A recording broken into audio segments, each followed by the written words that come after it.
What's up, everybody? I'm the Nature Hacker, and this is your world. So today I want to talk about the election and, leave some comments down below. Maybe sometime I'll do like a live show and stuff, and you guys can actually, discuss with me. That would be really cool. But yeah, so I mean, just my thoughts on the election. I think obviously it's going to be a landslide for Trump. It just depends on how much Hillary can steal it. Basically, how many of her plans and plots to increase the vote count towards her will succeed. Whether that's encouraging illegals to vote or doing vote flipping, where they actually, kind of mess up, the companies who make the voting programs kind of can swap the voting, if Hillary buys them off or whatever, she just connections with them or whatnot. So we know that Hillary can, she'll stop at nothing to get to win. I mean, we know from the WikiLeaks and stuff that she did whatever she could to win against Bernie. Whether that's kind of like legal rigging as far as talking to the delegates and stuff and bribing, most likely bribing the delegates and things like that, and then also just like bias with the media, and just like plotting against Bernie and things like this. So she's capable of anything she can do, she will do to win. So we'll see how it all goes down. But what I think we should all understand, and I mean, I think most of us know this, for a long time, and that is that the president is not nearly the most powerful person in the country, or certainly not the world.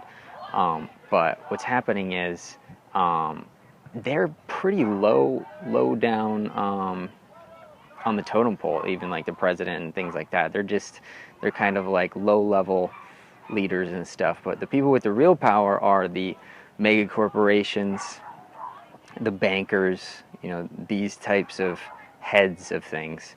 And these type of people, basically, since, I really believe that history is broken up into periods of 666 years. And the last period of 666 years started in 1347 with the Black Plague. And that age started off, obviously, badly at the Black Plague, but it ramped up and actually went into the Renaissance. And what really led to the Renaissance was the bankers, really. I mean, loans, people loaning money really is what started the Renaissance. It's like the Medici.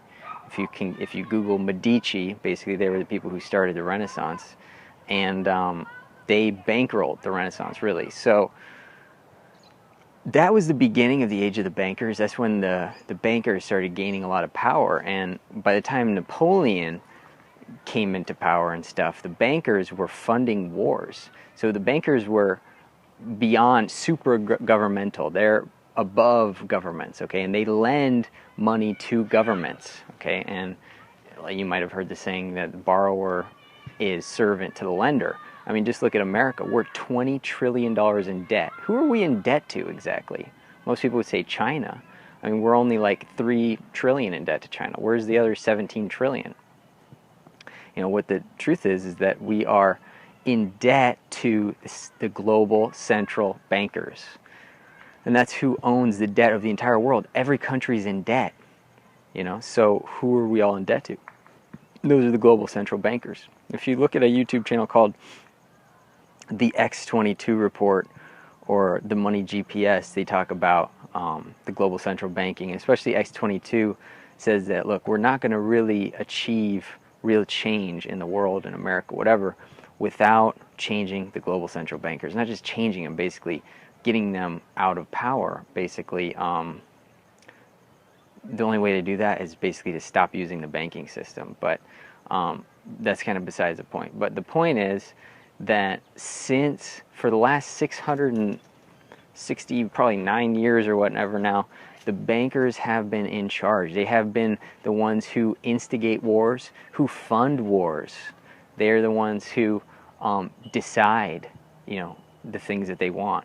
And then, it's the politicians that kind of pander to them. Because, look, if we're $20 trillion in debt, and you know, and they want us to do something, we're going to do it. It's like Greece, you know. It's like when your debt defaults, you have to listen to what the bankers want you to do. So if they're like, oh, we need to, you know, do austerity measures and stuff, then there's really not much that the countries can say because they're trillions of dollars in debt. So if the banks want them to do austerity measures or whatnot, they're going to do it. So that's who's really in control. So changing the president doesn't change much at all. I mean, but maybe a little more than I thought. You know, like maybe Trump could repeal some executive orders by Obama. Maybe Trump could push through, you know, get rid of Obamacare. You know, I just think that forcing healthcare insurance is very wrong and also just detrimental to healthcare in general, because when you give somebody a monopoly, the quality is just simply going to suffer. You know, if there's no competition, there's no reason for companies to improve what they're doing. So, and it definitely hurts people like me, you know, if everybody has to have insurance, so it's like basically free for them to go to a mainstream doctor, but then it costs them more to just like get my products, and it's like they're not going to get my products, you know. So that monopoly definitely hurts me, but that's not the only reason I don't want it. I just don't think it's right to force people to buy something like that. So anyway, maybe the president does have a little bit of an effect, maybe more than I thought previously. But in fact, it's really the global central banks that are really calling the shots, and really they're really close to a one world government, a new world order.